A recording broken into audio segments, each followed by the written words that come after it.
es šobrīd gaidu Signi. Mēs esam pārcēlušies no Instagram uz šejienu tehniski iemeslu dēļ.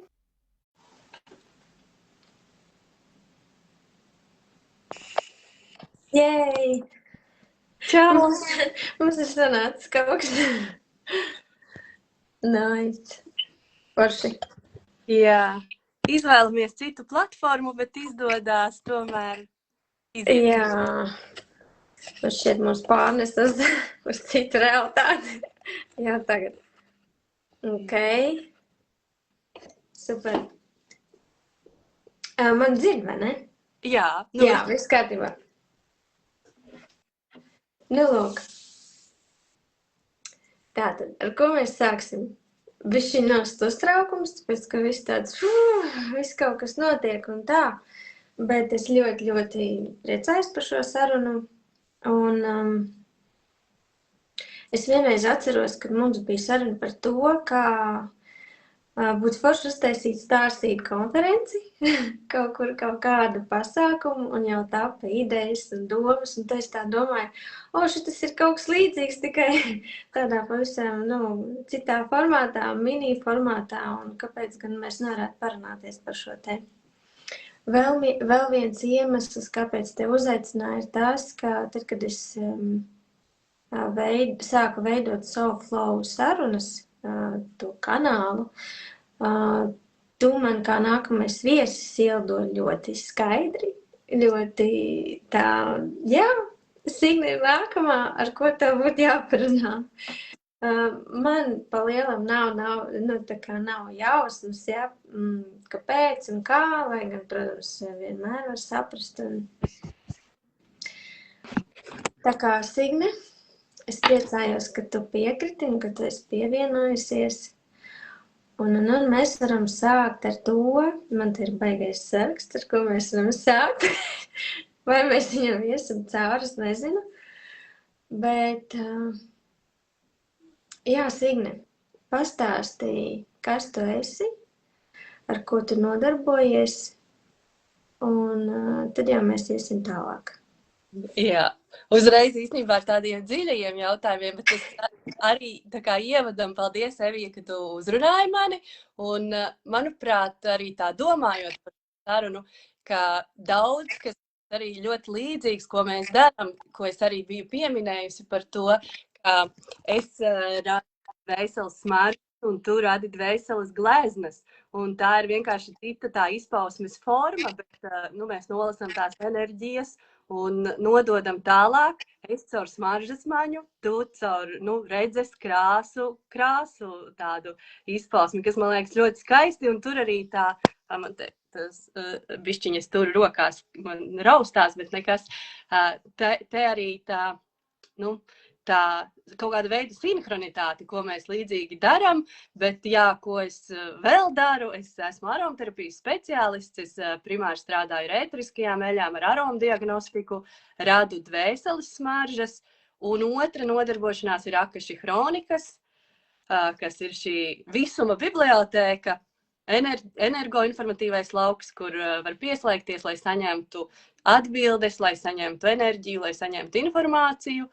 Un tad kādā brīdī es abas šīs nodarbes apvienoju, un šīs dvēseles smaržas es radu pieslēdzoties akaši hronikām, saņemot informāciju un to enerģiju ieliekot smaržu pudelītēs. Tas būtu tā divos teikumos, bet man liekas, zem katra tā novirziena ir daudz dziļāka tēma, un par to jautājumu, kas es esmu mūžīgais, ja mums ir šodien par akaši un par tādu kosmisko, tad esmu zvaigžņu dvēsele no Alfa Centaura zvaigznes, jā, šie zvaigžņu bērni, un dvēsele, kas ieradusies uz Zemi, lai, man patīk teikt, eksperimentētu, esmu ļoti ziņkārīga un ļoti arī mērķtiecīga, tāpēc daudzas lietas, arī, kas manā dzīvē ir realizējušās un piepildījušās, man liekas, ir caur šīm divām kvalitātēm, jo es visu laiku mēģinu izzināt lietas, meklēju kaut ko jaunu un tā ļoti, neatlaidīgi to daru.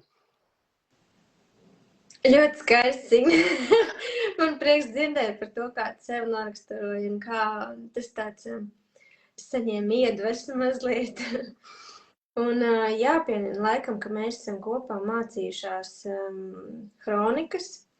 Un par to, ka tu stāstīji, mums ir dažādi tie virzieni, kā mēs esam aizgājuši par tām smāžām un par krāsām.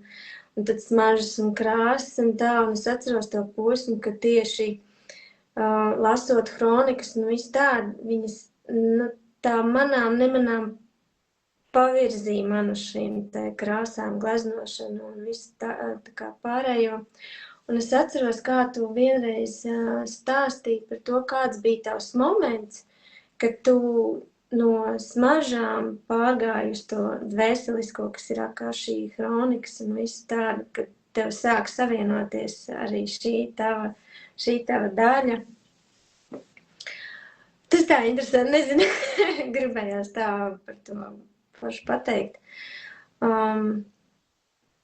Es gribētu, lai tu pastāsti īsā teikumā par to, lai cilvēki saprot, mēs varam te runāt par bibliotēkām visu pārējo.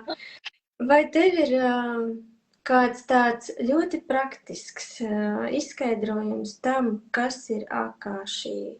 Es nezinu, kā tu viņu sauc. Citreiz liekas, ka jāsaka Akaši un vēl viss kaut kā tu viņu lieto kā Akaši hronikas. Jā, tāds ir mans tev jautājums. Jā, es vispirms atbildēšu par to nosaukumu, jo principā es lietoju visus un visi kādā brīdī, atnāk, kurš varbūt tajā brīdī labāk skan gan Akaši hronikas, gan Akāšas, gan Ākašas. Tā kā, pat 3 tie nosaukumi ir.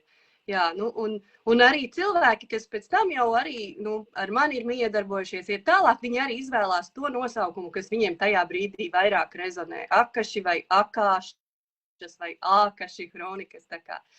Tā. Es esmu jau, manuprāt, tagad ir 26. gads, jau 4 gadus šajā tēmā iekšā, un man brīžiem liekas, ka tas jau tā pašsaprotami, jo arī daudz cilvēki, kas ar mani ikdienā miedarbojās manās nodarbībās vai citādākā veidā ar mani, tad es jau esmu pieradusi, ka visiem skaidrs ir, bet pat tā vienkāršotā valodā, tā kā ir šī, viss ir enerģija, un ir šī informācija un energolauks un informācijas lauks un enerģijas lauks. Un vienkārši jebkurā brīdī mēs esot, īstenībā tādā skaidrā, tīrā savienojumā paši ar sevi, mēs ļoti viegli varam savienoties ar šo informatīvo lauku, ar šo enerģijas lauku, ar šo energo lauku. Un tas pat nav nekas tāds pārdabisks. Man arī bieži cilvēki, jo es vadu Akaši apmācības, man jautā, vai jebkurš to var izdarīt. Jā, to var izdarīt jebkurš, tikai, pirmkārt, tev ir jābūt stiprai vēlmei un tīram sirds nodomam, un tad jau arī mazliet ar tehnikas palīdzību izdodās savienoties, un bieži cilvēki arī varbūt pat to nenosauc tā. Varbūt mājās es mierīgi, vai esot mežā mierīgā noskaņojumā, jau savienojos ar to lauku, tikai es nezināju, nemācēju nosaukt, ka tas ir Akaši lauks. Bet caur apmācībām es cilvēkam tā kā iedodu skaidru, pat varbūt instrukciju, kā viņš to var izdarīt, kā viņš var justi, kad viņš ir to izdarījis, un kas jau katram notiek tālāk. Tā kā tas ir tāds brīnišķīgs piedzīvojums. Un jā, es saku, ka jebkurš var ar tīru sirds nodomu un arī ar tādu zināšanu, kāpēc to gribi darīt. Droši vien tīram tam nodomam vienkārši jābūt. Kā tev liekas, kāpēc Akaši hronikas ļoti bieži piemin kā bibliotēku? Kas ir tas simboliskais vārds bibliotēkai? Tāpēc, ka tā ir informācijas glabātuve, tāda krātuve, un līdzīgi droši vien mēs šajā zemes pasaulē, ka bibliotēkas ir zināšanu, informācijas glabātuves un krātuves, un arī tīri simboliski, lai vieglāk varētu to lauku sajust, un arī bieži tie, kas redz vīzijas, jo cilvēkiem ir dažādas maņas, citi tās bildes neredz, viņi varbūt tikai sajūt intuitīvi, saņem zināšanas vai citādākā veidā šo simbolu krāsu, skaņu veidā, bet ja redz, tad bieži ieiet telpā un šī telpa atgādina bibliotēku. Vai nu ar daudz plauktiem, vai ar daudz atvilknēm, ar daudz grāmatām. Varbūt tās nav grāmatas, varbūt tie ir, senāk tie diski, vai tagad, kas mums vēl modernāks, varbūt kaut kādas tur, mikroshēmas daudzas. Vienkārši tā ir vieta, kur ir sastrukturizēta daudz informācija, un šī informācija ir pieejama par katru cilvēku. Katram cilvēkam ir šī informācija par viņa esošo dzīvi, par viņa iepriekšējām pieredzēm, un, es negribētu teikt, ka var ļoti prognozēt nākotni, bet kaut kādus virzienus vai vīzijas vai idejas arī var par tuvāko to nākotnes virzienu arī cilvēks var nolasīt šajā energolaukā. Kā tev liekas, kāpēc ir šī bibliotēka? Droši vien, tā man tāds baig globālā dziļā tā doma atnāca. Jo es ticu šai teorijai, un tāpēc es pat tā kā neapšaubu. Ja mēs esam radušies no šī avota, no gaismas, no mīlestības, mēs atnācām šeit šobrīd uz Zemi, un mums daudzas atmiņas te iešanās brīdī tika nobloķētas. Un mēs neatceramies, daudzi atcerās, bet arī daudzi neatcerās, kā tas bija dzīvot uz citām civilizācijām, uz citām planētām, pat varbūt citās galaktikās, vai nekur nedzīvot, būt kaut kādā laukā peldēt. Un tad cilvēki visu laiku meklē to atbildi, no kurienes mēs nākam, kas mēs esam, un tad tiek iedota piekļuva, vismaz caur šādā veidā, tad kur ir energolauks, tu vari atkal atcerēties. Un tad mēs ieejam, atceramies, un īstenībā es teiktu, gan mana pieredze, un es gribētu teikt, ka arī daudz manu skolnieku, man jau jāsaka, jo es tomēr vadu apmācības pieredzi, ka cilvēks iegūst mieru, tāpēc, ka tu ieej, tu saņem tās atbildes, kuras tu esi ļoti ilgu laiku meklējis, un arī, tu daudz ko atceries, tu daudz ko saproti, daudz kas tiek izskaidrots. Es teiktu vienā vārdā, tu iegūsti mieru, un arī tādu, bieži vien arī dziedinājumu. Jums pārtrauka iepriekšējā saruna, un es tā domāju, es tā sēžu un domāju, bet izdarīt taču kaut ko, lai šī saruna notiek, tas taču ir svarīgi, kas tas par... Man pirmo reizi dzīvē ir tā, kad telefons saka, kad viņš ir par karstu, un viņš vienkārši nobrūk, un man ir jāpagaida, kamēr tas karstums noiet. Un tad viņš pieslēdzās, un tad es vēl sāku domāt par to, ka tā, ka mēs ejam kronikās, tā ir ļoti liela enerģija, un tev ir tomēr kaut kā jāslēdzās ar viņu, un tev ir jābūt tādam arī tomēr pamatam. Tu stāstīji par to, ka katrs, jebkurš var, un tomēr tā ir kaut kā tāda vieta, kur tu nokļūsti, un tur ir ļoti daudz kas, un tā informācija ir milzīga. Un es atcerējos to jautājumu, ko tev uzdeva par to, vai tas vispār ir droši un kā tas vispār notiek. Un tajā te, es vairs neatceros, kāds bija jautājums pirms tam. Mēs varam sākt no šīs vietas par to, ka ir ļoti forši un ļoti svarīgi, un tomēr kas notiek tad, kad tu esi pieslēdzies? Kas tas ir? Jā, manuprāt, tas jautājums ir ļoti vietā, un šeit es uzreiz arī no tās perspektīvas, ka es esmu apmācījusi vairākus cilvēkus, un tāpēc es varbūt arī šobrīd neaicinu jebkuru vienkārši tagad ņemt, iet un savienoties ar kronikām, vai tad atrast kādu pavadoni vai ceļabiedru, ar ko to izdarīt kopā, jo tos cilvēkus, ko es ievedu kronikās, es vienmēr pirmais un svarīgākais ir drošības uzstādījums, ka pirmkārt mēs lūdzam, lai visu, ko mēs saņemam kronikās, tas nāk no 100% tīras gaismas un mīlestības, lai tas ir droši un lai tas ir saudzīgi un harmoniski. Un tie ir tie cilvēki, kas nāk ar mani kronikās, viņi iet caur šo pieredzes ceļu, ka mēs jau pašā pirmajā brīdī sperot soli kronikās, to daram ar drošu pieprasījumu, ar drošu uzstādījumu. Ja kāds izdomā, es pat nezinu, citas veidus klausīties kaut kādu ierakstu vai pats mēģināt savienoties, tad tā ir viņa paša 100% atbildība, kādā veidā viņš ieiet un ko tad viņš ar šo milzīgo informācijas apjomu dara. Vai kā viņš to apgūst, saņem un kas notiek tālāk. Tāpēc es varu dalīties ar šo savu pieredzi, kā es palīdzu citiem cilvēkiem šo pirmo miedarbību ar Akaši hronikām paveikt, izdarīt. Un vienmēr tas laikam arī ir tas, ko Akaši hronikas ir manā dzīvē iedevušas, tas ir arī šī lielā apzinātība, jo ja kas, ko tu dari to apzināti. Ja tu ej hronikās, tu zini, kāpēc tu tur ej. Vai tu vēlies vienkārši sajust enerģiju, vai tu vēlies kādu iepriekšējo pieredzi dziedināt. Jā, protams, mēs ieejot nezinām, ko mēs tur kas tur notiks un ko mēs tur saņemsim, bet tas pirmais nodoms ir ļoti apzināts. Es eju to drošā veidā, un tad jau es tālāk darbojos ar šo enerģiju, šo informāciju, šo pieredzi, šīm vīzijām vai šīm simboliem vai ko jau es tur saņemu.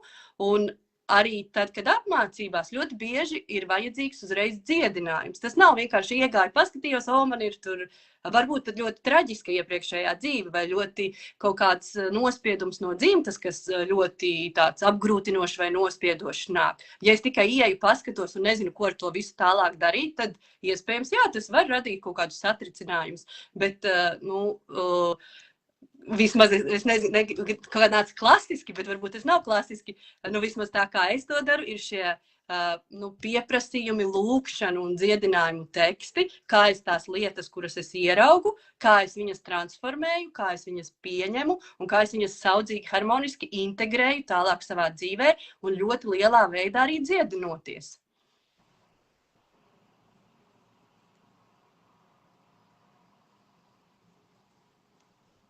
Man bija tik daudz jautājumu, ka es te pilnīgi...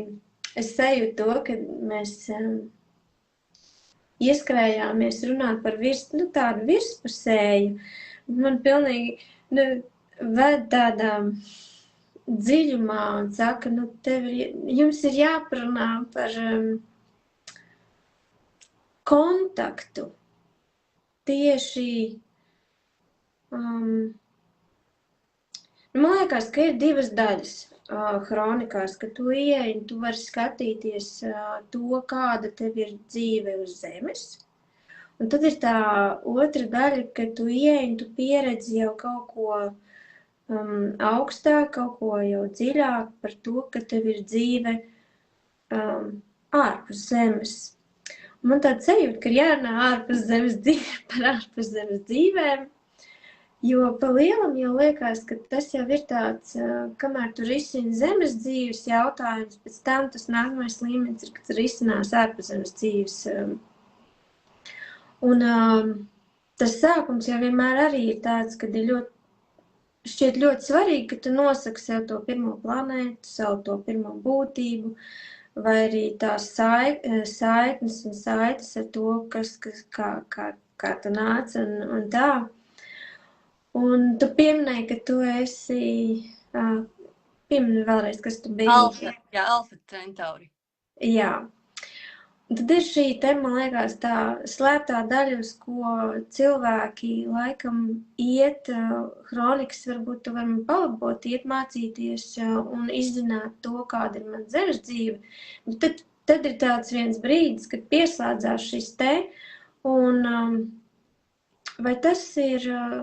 izaicinājums saprast šo informāciju, vai arī, kā tev liekas, tad, kad tu esi gatavs, tad tu vari iet ārpus zemes dzīves pieredzēm cauri. Un kāpēc tas ir būtiski zināt šo informāciju? Man atkal ir šoreiz, kad es klausos jau daudz slāņu, daudzas atbildes.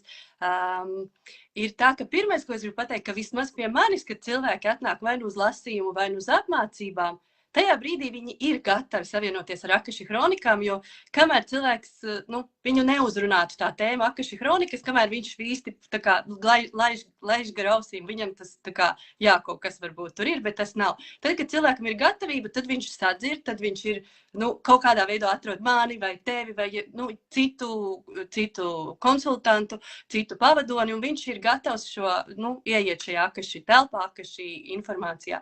Un tad ir bieži arī jautā, vai ir vienas tās Akaši hronikas.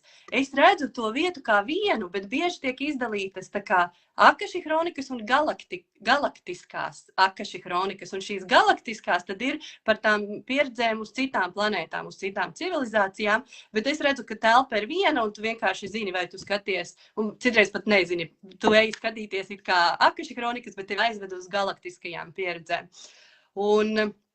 Un par to, ka jā, mēs gribam uzzināt to mūsu pirmsākumu, kurai tad, kā es vienmēr saku, jo mana teorija ir tāda, mēs atdalījāmies pat nevis atdalījāmies, es ļoti šo vārdu, mēs turpinājāmies. Mēs turpinājāmies no gaismas, un mēs devāmies uz kādu no civilizācijām, kādu no planētām. Un kāpēc tad ir svarīgi tā pirmā? Dažreiz viņa ir svarīga, bet laika gaitā es arī esmu pamanījusi, ka citreiz nemaz tik ļoti svarīga arī viņa nav. Bet tās pamatiezīmes mēs paņēmām no tās pirmās. Un manā gadījumā šī ir šī Alfa Centauri, un tā kā varbūt, kas nav vēl šajā tēmā tik dziļi, tas ir reāli zvaigznes visumā, zvaigznes galaktikās, zvaigznes pie debesīm, tā kā astronomiski mēs varam aiziet un paskatīties, kādas tas ir zvaigžņu sistēmas un kur katra tā zvaigznīte atrodas. Un tad ir tā pirmā pieredze, mēs tur pirmoreiz dzīvojām un ieguvām tās gan iezīmes, gan pat vērtības un izpratni, lietu kārtību. Bet tikpat svarīgi es arī, tad, kad es apmācu cilvēkus, mēs taisam DNS struktūru, kad mēs paskatāmies apmēram procentuāli, cik tu biji uz tādas zvaigznes, cik tu biji uz citas, cik tu biji vienā civilizācijā, cik tu biji otrā. Un tad ir vienmēr ļoti liels procents un daudzas citas, kurās mēs nevaram nosaukt nemaz visus tos nosaukumus, jo zvaigžņu ir, miljardiem, triljardiem. Un man, piemēram, pirmā ir šī Alfa Centaure, bet procentuāli daudz vairāk reižu skaita ziņā esmu bijusi uz plejādēm. Un tā kā es nesu arī diezgan spēcīgi šo plejādiešu enerģiju. Un tad, kad cilvēki bieži grib uzzināt to pirmo, es ļauju viņiem uzzināt pirmo, bet es saku, bet tu neaprobežojies tikai ar to pirmo, jo tu biji droši vien arī uz Arkturu, un tu biji arī uz Sīrijus, un tu biji arī uz Venēras, un tu biji arī vēl vis kaut kur. Un man ir arī šī pieredze, īstenībā es teiktu, man pašai liekas ļoti unikāla un brīnišķīga, kad apmācību gaitā mēs atklājam jaunas civilizācijas, kuras mēs tā kā līdz šim nezinājām, bet pat atnāk jauns vārds, un mēs meklējam, un mēs atrodam, ka tiešām tādas zvaigznes ir, un tad mēs arī varam aiziet uz turieni un nolasīt šo enerģiju. Tas, man liekas, brīnišķīgi, jo klasiski cilvēki zina diezgan maz. Tiešām Līra Vega, Plejādas, Orions, Sīrija un vēl kaut kādas klasiskās. Man ir apkopotas ap 45, un tās jau nav vienīgās. Es teiktu, ka ir 45 miljoni iespējas vēl. Jā. Un tāpēc tas arī no vienas puses tas ir tāds ļoti konkrēts jautājums, kad es uzzinu to savu pirmo, bet tajā pašā laikā tas ir ļoti plašs, jo mēs taču ceļojām no vienas uz otru, un tas, ko tu arī ieskicēji, man liekas, arī forši, jo, kā vispār šajā dzīvē mēs iedarbojamies, satiekam ļoti daudz cilvēkus ikdienā, mēs jau saprotam, dienā es satiekos ar daudz cilvēkiem.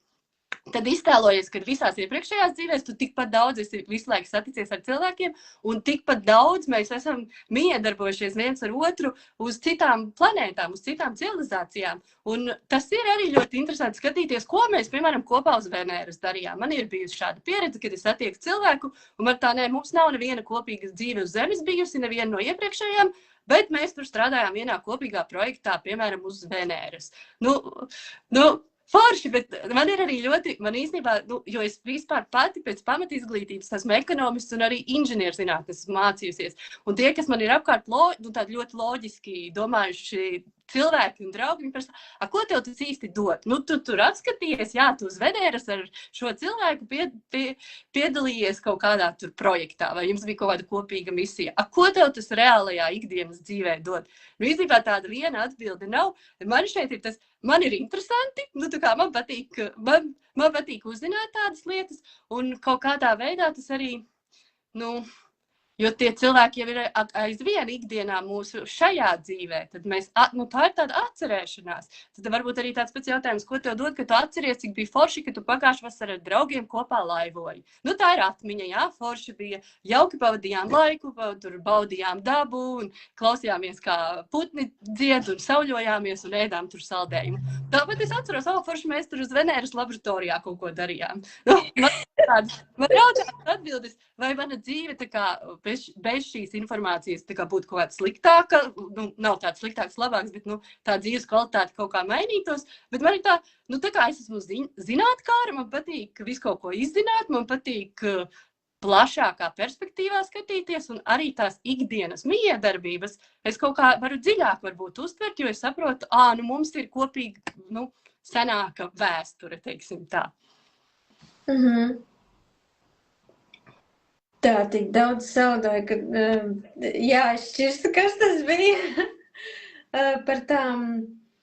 Man patīk, cik tu viegli par to runā, jo tas būtībā jau tas ir tāds savienojums gan grūti, gan plaši, dziļi, un tā ir tā laikam izvēle, kā tu uz to skaties. Un man šķiet, ka to jau arī šīs zvaigžņu dzīves arī par to runā, ka jā, tu vari ieraudzīt visu, ko tur, un tā būs tava izvēle, lai gan tajā pašā laikā tu ieraugi to, kas tev ir vajadzīgs. Un tad ir tāds, nu, varbūt tam, kurš sāk ar to nodarboties, tas varētu būt mind blowing, bet tā, ka tā jau ir tava ikdiena, tad tur nāk klāt arī izaicinājumi un arī, kāds saka, zinātkāra un interesi, un vienkārši es esmu tur, es pieredzu šo visu, un es biju tur, un es pieredzu šo visu. Un tā es gribētu pajautāt par tiem izaicinājumiem, ko cilvēki varētu, ar ko viņi varētu sastapties, vai arī ar ko viņi sastopās, ka tu redzi, kad ir tā pirmā satikšanās ar šīm Akashi kronikām un šo lauku, jā, tieši par izaicinājumiem. Bet man būs viena atkāpe, jo man jau iepriekš par šo domājot, man atnāca tāds beigais salīdzinājums. Varbūt kādam tas salīdzinājums arī noderēs. Kukā man tāds ļoti pat praktiski, ka es redzu, ka Akashi kronikas mēs varam analoģiski pārnest, kā tā ir tāda cilvēks iemācās braukt ar mašīnu. Viņš nokārto tiesības, iegūst tiesības, viņš pirmoreiz savienojas ar Akashi kronikām, un tagad viņam ir mašīna, un viņš var braukt, kur viņš grib. Un tad tā ir tiešām šī izvēle, jo viens varbūt aizbrauks līdz veikalam, viens aizbrauks uz citu pilsētu, viens varbūt izdomās, es tagad uz Spāniju, gribu pāri visai Eiropai aizbraukt. Kāds izdomās, es aizbraukšu līdz Igaunijai, iekāpšu prāmī un pārcelšos ar prāmī uz Somiju pāri. Un man kaut kā tā likās, ka tev iedod to instrumentu, tev iedod to rīku, un tu vari izlēmt, es varu aizbraukt līdz 5 minūtes līdz blakus mājas veikalam, es varu pārceļot visai Eiropai pāri, un droši vien varu arī kaut kā tur uz Ameriku aizceļot vai vēl kaut ko. Nu, par to, ka šī izvēle, un tad mēs, kur tu gribi, tur tu brauc, tādā ziņā. Bet atgriežoties par tiem izaicinājumiem, man pat grūti tā pateikt izaicinājumi. Laikam visbiežākais izaicinājums, šādi man atnāca atbilde, ir cilvēku neticība. Arī tad, kad viņi sāk mācīties, tad visbiežāk ir tāds, bet vai tas, ko es tur redzu, vai tas, ko es tur jūtu, vai tas nav, ka es tur izfantazēju, vai tas tiešām tā ir. Un tur parādās tā neticība un mazliet arī pašvērtība un tāds... ticība sev, savas vērtības ticēšana un uzticēšanās un paļāvība. Un tas ir viens no tiem pirmajiem, kad cilvēki arī pie manis mācās, ka viņi sāk pieslēgties, viņi sāk šo informāciju saņemt, un tad ir tāds, bet vai tiešām tā ir? Vai tas, ko es jūtu, vai tas ir pareizi? Un tad ir, īstenībā atkal visas neticības programmas, ko arī Akashi dara, mēs pārprogrammējam uz ticību, uz nevērtību sev par pašvērtību un ticību un vērtību un paļāvību un uzticēšanos. Un man tāpēc liekas, ka tās kronikas ir brīnišķīgas, jo tu atrodi, kas tev neiet, un tu viņu vari izmainīt. Tu atrodi, ka, es līdz galam nespēju noticēt. nu tad liec pretī absolūtu paļāvību. Nu, paļāvība un ticība droši vien ir viens no tādiem grūtākajiem uzdevumiem, bet jā, nu,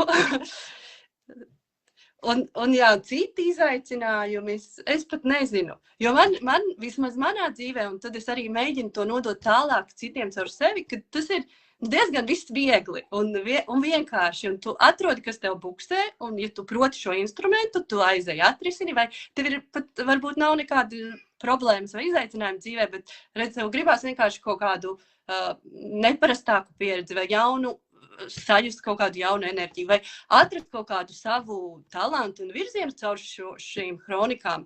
Tāpat kā redz, es jūtu smaržas, un es to enerģiju nododu tālāk caur smaržu, tu jūti krāsas, tu šo enerģiju nodod tālāk caur krāsām, un varbūt kāds ir foršs masieris vai fizioterapeits, un mēs ieejam tais kronikās, mēs sajūtam arī savu to dabīgo enerģiju, un mēs to nododam tālāk. Redz, es nerunāju par izaicinājumu, es vairāk runāju par talantiem īstenībā.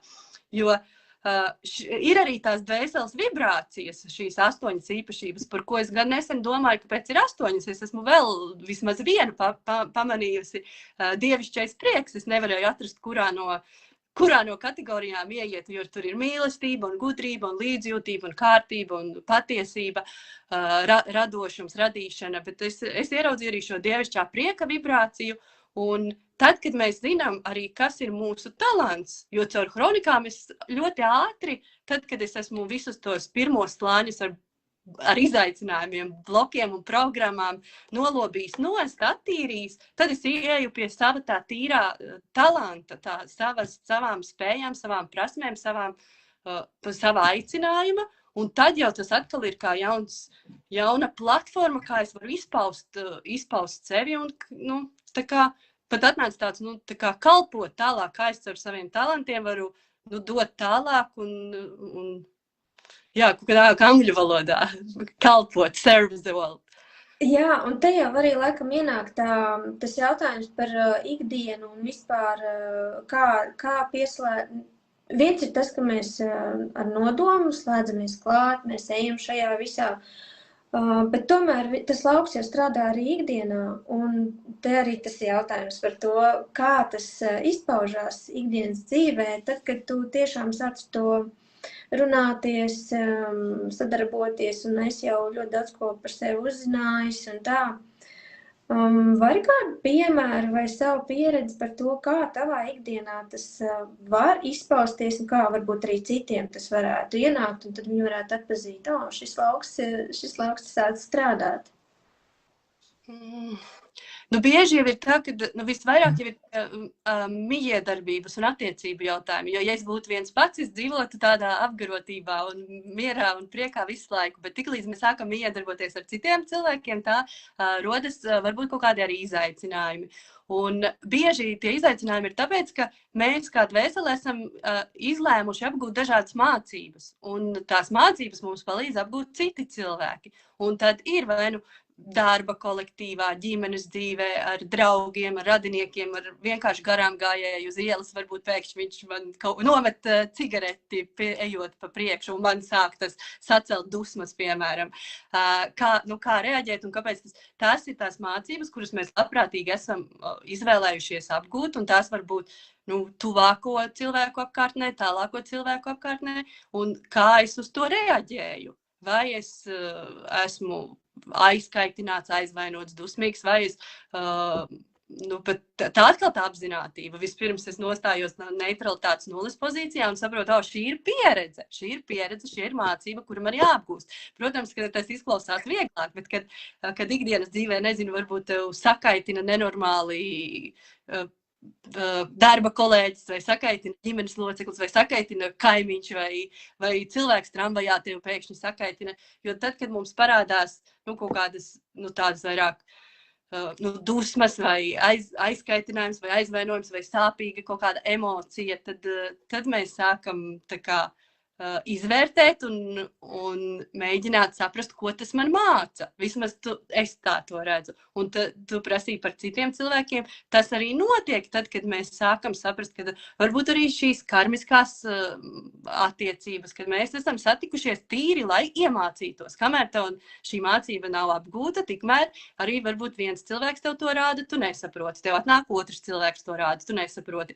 Un tad, kad tu esi gatavs uz šī Akaši kroniku ceļa, tad jau tās situācijas atverās, lai tu viņas varētu ātri atrisināt. Vai tu viņas varētu ieraudzīt un tu spētu viņas apgūt un atrisināt. Varbūt, kad ir tieši tad arī kaut kādi sāsinājumi, jo tu esi gatavs pēkšņi visu risināt. Tad atlokam piedurknes, ņemam lāpstu, rokam zemi un pastrādājam. Bet tas arī ir, laikam, kāda ir arī cilvēkam jau sagatavotība vai iepriekšējā pieredze. Es pieļauju, ka tie, kas nāk uz Akaši kronikām, viņi ir jau strādājuši jau ar citām metodēm. Gājuši Hellingera dzimtas izkārtojumos, gājuši, fizisko ķermeni kustināt cigunā vai biodejā, kas ir mana pieredze, vai gājuši meditācijās, gājuši tīri regresijā, gājuši mandalas zīmēt, vai tamborēt, vai iet pirtī, vai iet augstajos ūdeņos, darīt jebko, lai tā kā pieietu tuvāk sev un tā kā atbrīvotu tos visus samežģījumus un tos uzslāņojumus un tās programmas. Un es vienmēr saku, mēs esam tie sīpoliņi. Lobam nost vienu mīziņu, lobam vēl vienu mīziņu un nonākam tajā centrā. Un tad, kad daudz kas ir nolobīts, tad jau tās attiecības un viss tā ikdiena kļūst, tā kā man par visu priecājies, viss daudz mierīgāk. Protams, ir kaut kādas lietas, kad es arī sadusmojos vai kad apvainojos vai kaut kas tam līdzīgs, bet te ir šī apzinātības tā frekvence. Es nostājos atkal savā nulles pozīcijā, es nevis reaģēju uzreiz, ja izdodās, bieži jau neizdodās, un tad es tā kā apzināti izvērtēju un izdomāju, kā es reaģēšu, vai kas ir tā mana mācība. Šī ir pieredze, apgūju pieredzi, dzīvoju priecīgs, dievišķajā priekā tālāk. Ļoti vienkārši. Kamēr tu runāji, man ienāca tā doma par to, tu stāstīji par talantiem, ka tu vari arī talantus tur sameklēt, tu vari arī problēmas sameklēt, tu vari tos izaicinājumus iet paskatīties, kādi tad viņi ir un kāpēc viņi ir, un tad izdomāt, ko ar to darīt, vai arī tev piedāvā, ko ar to darīt. Un tad par tiem talantiem, par to, kad kā tev šķiet, vai kronikas paver gaišos talantus, tā ir gaiša redzība, gaiša sajūta un viss, ko mēs zinām par tieši šajās jomās. Vai tā ir, tas lauks arī ir tā iespēja, ka tu sāksi, ka tu nepaliksi tur, kur tu šobrīd esi, bet tu sāksi paplašināties arī citā tajā.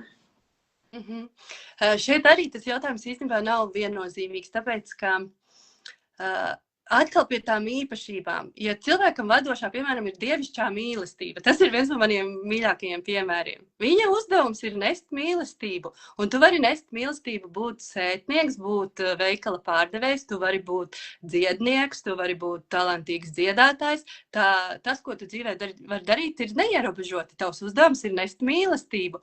Un īstenībā bieži cilvēkiem, es negribētu teikt nepatīk, bet viņi varbūt kaut kādā veidā tā kā jūtas tā apmulsuši. Es viņiem pasaku, jā, tavs talants ir nest, piemēram, iedvesmu, vai nest prieku, vai nest mieru, vai nest mīlestību. Es viņiem nepateikšu, tavs dzīves uzdevums tagad ir būt par gaišu dzirdētāju, vai gaišu redzētāju, vai tagad tev nevajag strādāt birojā, bet tevi vajag pieņemt tikai konferencē uzrunāt 100,000 cilvēku, nest miera misiju, kaut kādu vīziju. Un tas arī bišķiņ tā kā nostrādā, jo cilvēki grib ātras un vieglas atbildes. Un tas ir, īstenībā ir 2-3 jautājumi, ar ko Akaši visbiežāk vēršas. Viens ir par attiecībām, viens ir kāda ir mana misija, kāds ir mans talants. Bet mēs varam to uzzināt, un cilvēks var, piemēram, arī viņš vienmēr saņem paplašinājumu, bet tas nevienmēr nozīmē, ka viņš tagad aizies prom no darba, jo varbūt arī tu esi, man kaut kā nāk tie visi tieši tādi, varbūt esi foršs fizioterapeits un tu pildi savu misiju un tev nevajag kaut kādas, nezinu, stāvēt auditorijas priekšā un manifestēt, bet tāpēc, ka tu saskaries ikdienā ar cilvēkiem, tu viņiem palīdz, tu vai esi masieris vai tu vēl ko, tu jau dari to savu misiju, jebkurā veidā, kā tu vari izpausties. Tā kā tā. Es nezinu, vai es līdz galam atbildēju, bet par to, ka nevienmēr, ka mēs uzzinām, ka jā, man ir tur gaišas spējas, gaišas redzēšanas, gaišas dzirdēšanas, gaišas jušanas, ka es būšu viennozīmīgi tāds kaut kāds dziednieks, tīri. Tagad mani uzskatīs par dziednieku. Nē, es strādāšu. Un te bija arī tas jautājums, vai akašihronikas ir mana vienīgā nodarbošanās. Nē, es visu laiku esmu darījusi citus algotus darbus, jo pirmkārt man tas viss ļoti patīk, un mana vadošā ir kārtība, un tikai otrā man ir līdzjūtība. Un es kaifoju darot to, ko es daru. Es varu kaifot strādājot birojā, un es varu kaifot pieņemot aromaterapijas klientus, un es varu arī vadīt online apmācības. Tā kā jā, tā atbilde ir tāda, ka mēs vienkārši jau esot tur, kur mēs esam, varam to savu spēju izpaust. Un tas nevienmēr ir kaut kāds tā kā baigi, tā kā fancy, es nezinu, ka tev jābūt kaut kādam baigi greznam nosaukumam, ka tu tagad esi gaišs redzētājs un tikai tad tu izpaudi to savu dabīgo talantu. Varbūt tu esi superīgs veikala pārdevējs un visi cilvēki vienkārši vislabprātāk iestājas tavā rindā vai iet uz mazo piemājas veikaliņu, tāpēc, ka tu izstaro, patīkamu enerģiju tajā dienā, katru reizi, kad es eju tur pirkt savu veselīgu, savu ābolu. Jā, un paturpinot šo gaišu sajūtas un visu pārējo, man bija jautājums, kurš man visu laiku bija galvā, un tagad, kur tad viņš palikās? Par to saziņu.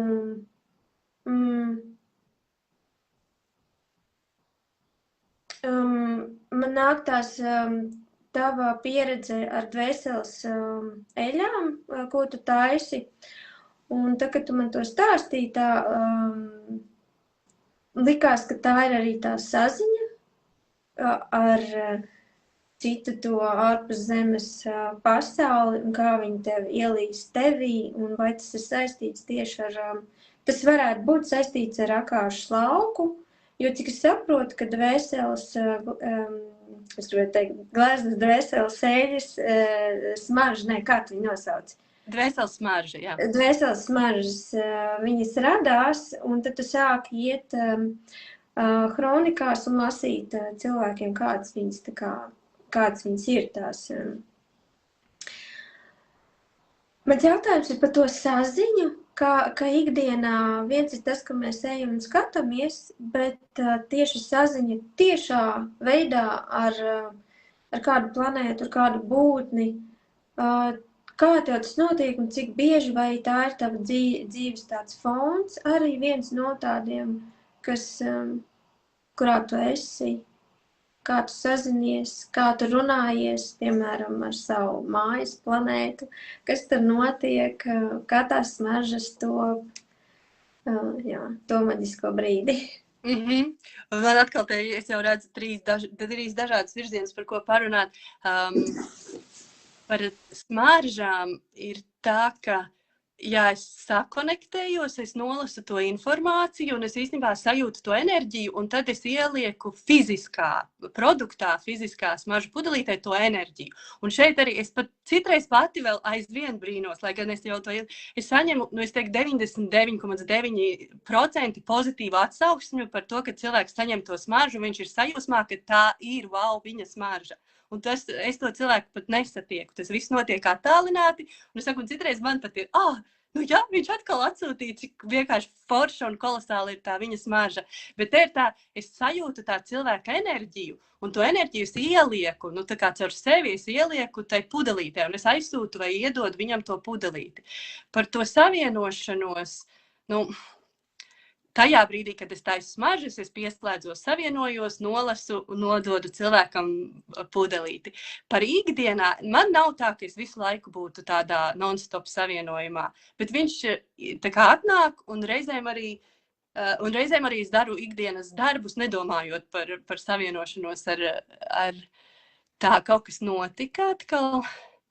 Evija ir pazudusi. Viņa saka, ka viņa vairs mani nedzird, un viņa arī pārējos tā kā neredz. Es atkal aizvien redzu tos, kas ir pieslēgušies.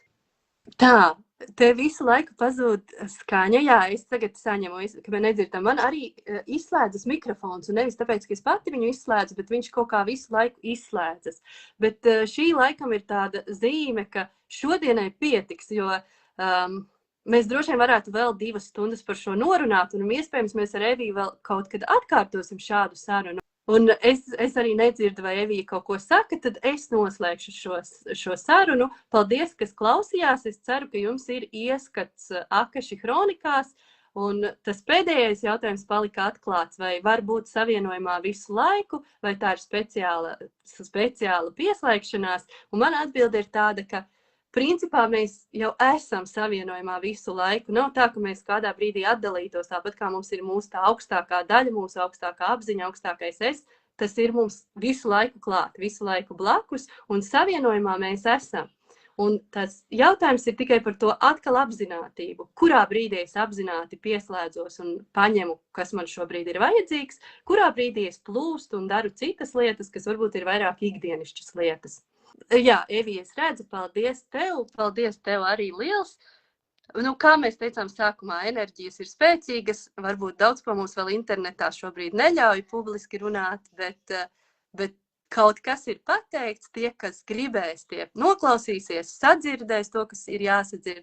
Un ja ir vēl kādi palikuši jautājumi vai gribās ar mums vēl pakomunicēt, tad droši vai nu tepat Facebookā vai arī Instagramā, gan man, Herbarium of Soul, gan Evijas saules stāsti, jūs varat ar mums sazināties, pajautāt savus jautājumus, vai ja vēlaties saslēgties ar Akaši kronikām, tad arī sazināties, kā to var iespējams izdarīt. Un jā, vēlreiz paldies Evijai par šo sarunu.